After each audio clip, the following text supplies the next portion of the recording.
Welcome.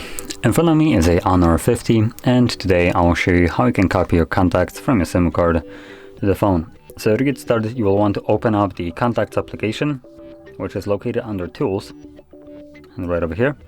Now you can access contacts from Dialer, but there you won't find the option to actually import contacts. So make sure you open up the standalone Contacts application.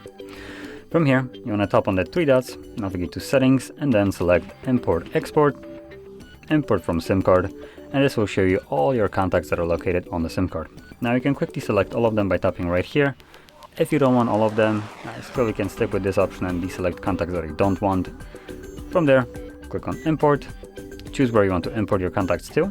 We have a couple options, so we have phone and Google accounts. So if you are logged into your account, you can select that instead, and it will be then moved or copied to your Google account, which means you can access it from there on any phone that is logged into the same account. Now I'll be picking up just phone, so it's going to be stored only on this device.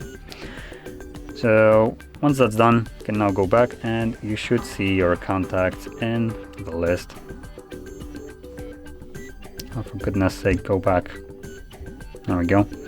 So you can see we have a bunch of contacts now, and you have some that have this little SIM icon to it. So those are the ones that are on the SIM card. And if I pop out the tray, those should disappear. And I should be only left, there we go, with contacts that are on the device only. So there we go. So anyway, that is how you would import your contacts. And if you found this video helpful, don't forget to hit like, subscribe, and thanks for watching.